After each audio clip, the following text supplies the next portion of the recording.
Gentlemen, welcome back to the Tiege Hanley Starting a Business, Building a Brand vlog. This one, big number 233. So yesterday, I had my big interview with Andrew Warner from Mixergy, and it was rough. I don't know. Okay, so I say it was rough. When I got off of that interview, when I hung up or stopped the Zoom call, I called Antonio, and he said, you know, how did it go? And I said, I don't know. I feel like I effed it up.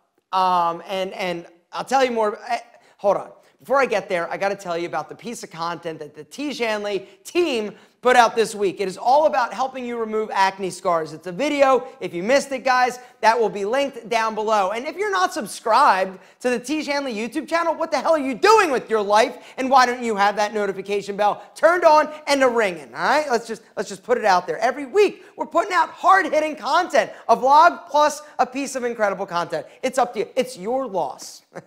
Actually, it's our loss if you don't. So please, why not hook us up and help us out? So now, let's talk a little bit about this interview.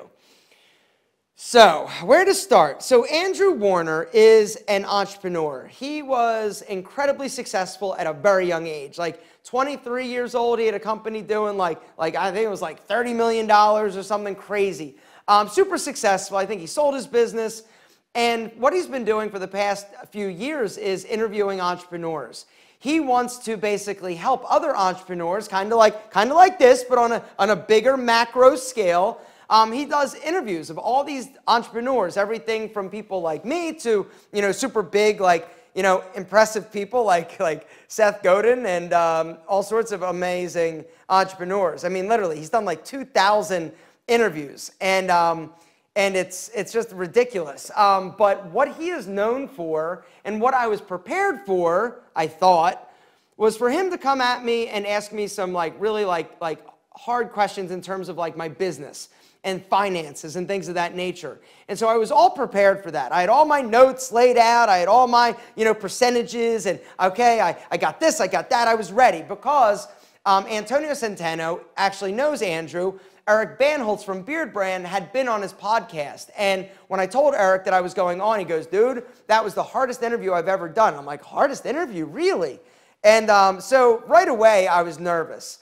And Antonio said, you know, if you lie to him, he knows. Like, he does his research. He does his pre-work. He, you know, does his homework. He knows. He's super smart, and he knows when people are bullshitting, and it's really fun to watch him sort of call people on it and pick them apart. And so this is what I went into this interview sort of totally like paranoid. I'm like, oh God, what is he going to ask me? I need to be completely honest, and honesty is sort of my thing, right? I have no problem being honest, being vulnerable, and talking and telling people sort of my truth and my reality, I should say. And so I was ready. I had all my numbers. I was good. I was like, okay, if I do this, I do that, all right? And it didn't work the way that I thought it was going to. He went into personal stuff that I was not expecting, and to the point of I was uncomfortable. And okay, let me back up a little bit. So you guys have all heard my story about, you know, 12 years old, fitness center, because part of my story is the fact that at 12 years old, I knew what I wanted to do. I had low self-esteem because I had these abusive stepfathers, and fitness sort of saved my life, in my opinion. And then from there, I figured out what I wanted to do for the rest of my life, which was own a fitness center and blah, blah, blah, blah, blah. You've heard the story 1,000 times. He had never heard the story. And so real quick, you know, I was giving him a brief overview. He was asking some questions. He started in on the abusive stepfather thing. And and when I say he started in on it, he really started pressing me and asking me questions specifically about the abuse, which I had never talked about. I had never wanted to talk about. They were emotionally abusive.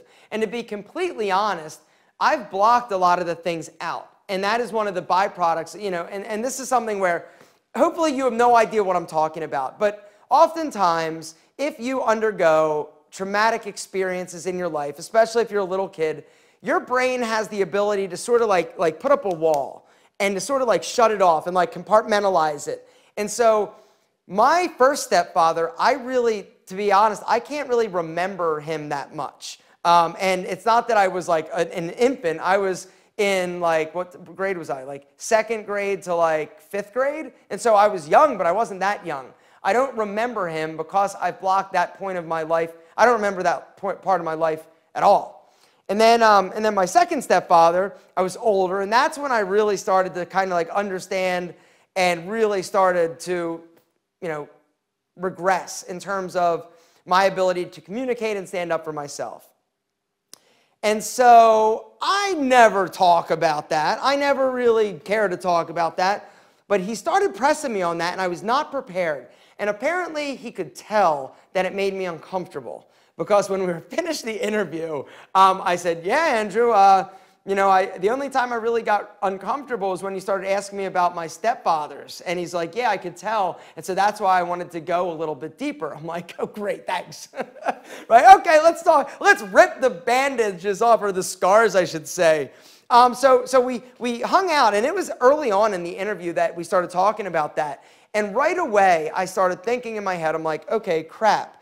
If he's going here with this, what is he going to go? Like, I was trying to like prepare myself mentally, like, okay, what don't I want to talk about with other stuff, because I don't want him to sort of start to pick it apart and really go into these like intricate, personal details. And so, long story short, the interview got started kind of rough, and it sort of threw me. It shook me that we were talking about this stuff.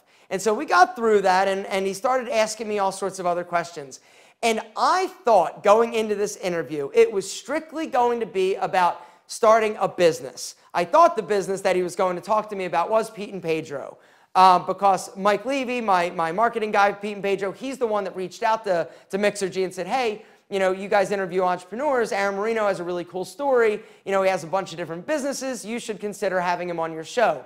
And that's how I got on. And so when I was doing the pre-interview with their person, we really talked about business. We talked about, numbers and things of that nature. And so that's what I thought we were going to talk about. But we really sort of went into like YouTube and my story personally and my journey. And we didn't focus very much on any of my businesses, and we really didn't get into numbers that much, except in the beginning. In the beginning, to put things into context, and this is kind of the big, the big thing that you might be interested or curious about, and definitely want to check out the podcast. He asked me about like my revenue, and so I did, I did tell him. I gave him a ballpark of what it is, and so in terms of all of my businesses combined. Another thing that he said that I just thought was like that's a stupid. It was kind of like a stupid comment. When I was talking about the fitness center, when I was talking about the fact that we signed the lease on September 11th, he's like, well, that was in the morning. September 11th happened in the morning. Why didn't you just not sign the lease? I'm like, I was like, that wasn't an option. I didn't want to not do the business because something horrible was happening. And so, and hindsight is always, 20/20, as they say. So anyway, there were some weird moments of the interview. He's a super smart guy. He had all of this data in front of him. Apparently, he has the ability to like go back in time, like to look at websites. There are websites that allow you to do that. And he really sort of started to go into like things. And I know that I'm being sort of cryptic, and I don't mean to be, but it was interesting. It was good. I think the interview, and I even said to him, I go, Andrew, nobody's going to be caring about this. Nobody cares about me. Nobody cares about my story. They want to hear about, business strategies and how I did this and how you can do that. And that's what I thought the idea and the premise behind this podcast was going to be. But it ended up turning into like the Aaron Marino, like personal, like in-depth behind the scenes look into like my deepest, darkest soul. And it was not what I expected. And so when I got off of the interview, I was sort of like, I was frazzled. I was kind of a little bit like, I was weirded out. I don't know. It kind of like all was so crazy. I called Antonio and I said, he's like, how did it go? I'm like, I don't know. I feel like, I didn't do so hot. Then I called Mike Levy, and he's like, well, how'd it go? I'm like, I don't think it did. I don't think I did so hot, but I don't know. It was kind of weird. He wanted to talk about these things.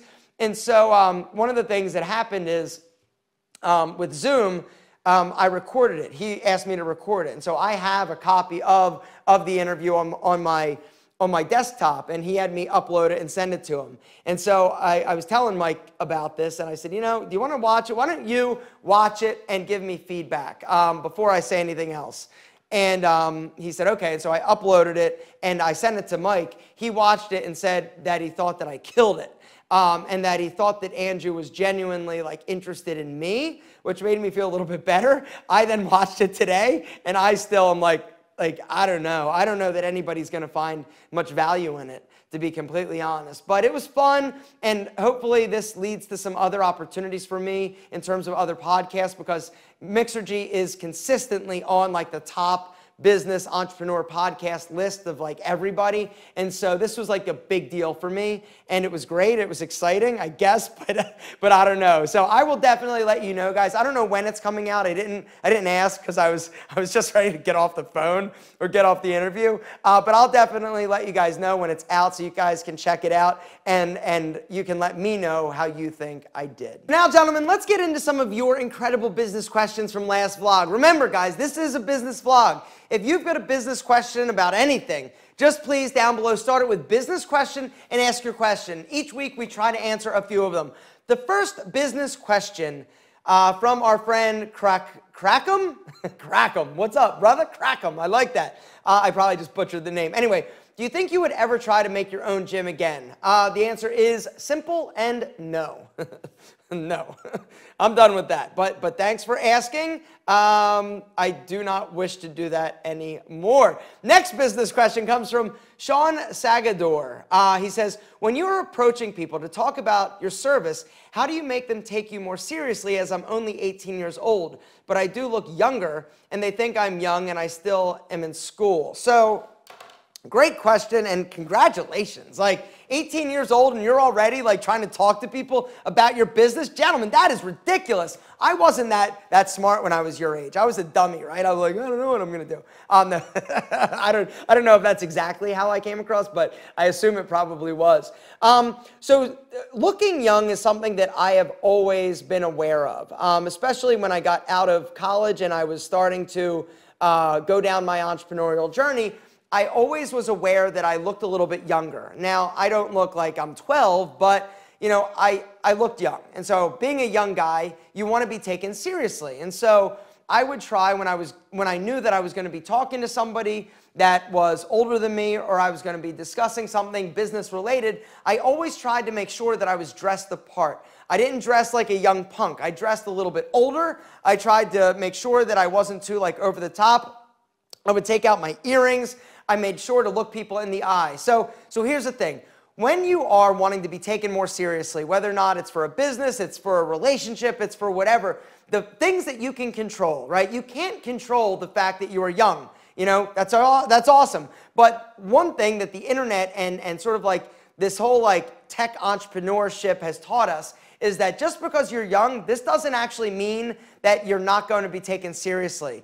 I think that's one of the things that sort of has surprised so many people, is that a lot of these young people, like in their 20s, early 20s, even teens, have these genius ideas that end up being like mega monster crazy successes. Like Mark Zuckerberg, right? That was like, he was in college. He was young. He was like 19 or 20 when he stole Facebook. I'm kidding, not kidding. But I watched the other day, I saw on Netflix, what was it? That movie with like Justin Timberlake and The Social Network or something like that. little shady, but anyway, this isn't about Mark. What is this about? This is about being young, though. Being young is not an excuse anymore, and honestly, it's not as much of a handicap as it used to be. But there are some things that you should do. You may need to make sure that your body language is mature. You can't have your pants hanging off your ass. Your style needs to be a little bit more mature. Your hair shouldn't be all crazy, right? You need to look people in the eye. You need to shake their hand like you mean it. You need to be able to communicate and speak eloquently. So what I would recommend is practice. Practice talking, practice communicating, so that when you go to a networking event, so when you have the opportunity to talk to somebody about your idea, your business, whatever it may be, your service, you're able to communicate that idea and get the point across without a bunch of ums and looking down and looking unsure of yourself. If you can come across professionally and mature, it doesn't matter, you win. The next business question comes from our friend JJ. He says, if you were to create a new clothing company today, how would you start? I would start online in terms of doing my research and looking to see what's out there. There are different resources in terms of developing and designing clothing. All right, Alibaba is a great place to start, right? If you go on Alibaba, if you want to sell t-shirts, if you want to sell joggers, if you want to sell bomber jackets, like whatever it may be, you can go on Alibaba, search it, and find a ton of manufacturers that will be able to basically put your label on an existing design or help you and customize a product. And that's kind of what happened with Enemy. Went on Alibaba to say who makes sunglasses, and then contacted, got a bunch of samples, all right, figured out what samples were the best, and then we said, okay, this is what we want to do, these are the materials that we want to use, and this is the custom design. And then we worked with a manufacturer that was already in the business of manufacturing sunglasses to custom create our own sort of sunglasses. And so you could do the same thing with clothing, right? We import all of our acetate from Italy, Mazzuccoli. All of our lenses come from Zeiss lenses, or from Zeiss. And so, I think that that's probably the best place to start. You can get samples. That's the other thing. Like if you contact them, you can order samples and you can try a bunch of things. You can wash it. You can, try it on, get different designs, and you can tweak it. You can customize it, and you can work with something they've already got. So that's how I would start. I would go Alibaba, find somebody making the style of clothing that you're looking to make, and then work with them. Test a bunch of them. You got to see, because that's the thing. There are going to be a gazillion different options and manufacturers of t-shirts in Alibaba, or all in Alibaba, or jeans, or whatever it may be. You've got to test a bunch of them just to find the one that you feel is up to your standards, your level of quality, and then they can do whatever they want, or whatever you want. In terms of people saying, oh, China quality is cheap. China quality is not cheap. It's only cheap if they use cheap material, all right? China is amazing in terms of manufacturing and assembling products at a reasonable price. Now, the one downside to buying overseas is shipping right now, because of the whole coronavirus thing, is insane. Give you an idea. I've got an order of sunglasses coming over, about 1,500 units. It's a small order. And normally, to get that, like in a week here, the cost would be around like $3,000 for shipping. All right. As of yesterday, the cost for that same amount of sunglasses is $13,500. Yeah. Ouch. Exactly. And so you've got to decide, okay, so is it worth now getting them that quick, or should I ship some over quick and some over slower, like on a ship? And so, the shipping is going to be a big concern and something to consider, but something recently that has gotten a little bit out of hand because of Corona. Just wanted to give you a little update on the state of affairs in terms of shipping with Corona overseas. It's pretty brutal. And the last business question is from our friend and longtime supporter of the Tiege Hanley, building a business, starting a business, building a brand vlog. This one, Gary Hernandez, self-defense and urban survival. What's up, Gary? What's up, Gary? I don't even know if you teach karate. All right, so business question. I'm doing more on the internet like YouTube than a physical place like my martial arts school. My question is, how did you feel, and did you have to change the way you interact with people, going from live face-to-face working with people and helping as a personal trainer and gym owner to working and helping people on the internet like YouTube?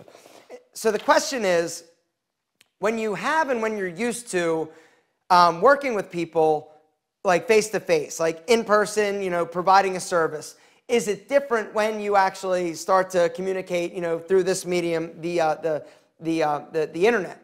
And the answer is yes and no. And what I mean by that is, yes, it's different in the sense that you're not there with them, but no, sorry, that was my grandmother.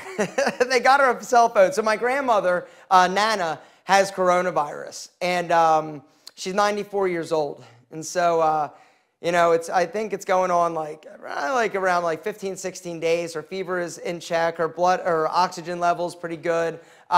She's a tough ass 94-year-old woman. And I think she's going to be all right. So thumbs up, Nana. You got this. Come on. Come on. You beat cancer a few years ago. You can take on the coronavirus. Anyway, back to Gary's question. Is it different? Yes, it's different. I have learned, and one thing that you're going to have to do when it comes to trying to communicate and teach people through this means or method video, you probably should be more expressive and animated, all right? When you're with somebody in person, that can come across a little bit weird, but I would say take your personality up just a little bit higher than normal, because that is going to come across better and project better on video. In terms of interacting, it's just about pretending you're talking to a friend. That's one of the things that I had to learn, is that when you're talking to a camera, just pretend like you're talking to a buddy, because ultimately that's what they are on the other side of the internet. And so, yeah, just act like they're your friend and talk to the camera. Don't look at yourself in the little monitor. Look at the lens, gentlemen. That is the secret to doing video content. It's that simple, gentlemen. Gentlemen, it's not that simple. Something else, though, that I want to tell you is that you are amazing, and it's pretty simple to see that you're incredible. And at Tiege Hanley, we love you more than our double monk strap shoes. So just to give you a little insight, Tiege Hanley is doing great. We're having a good month.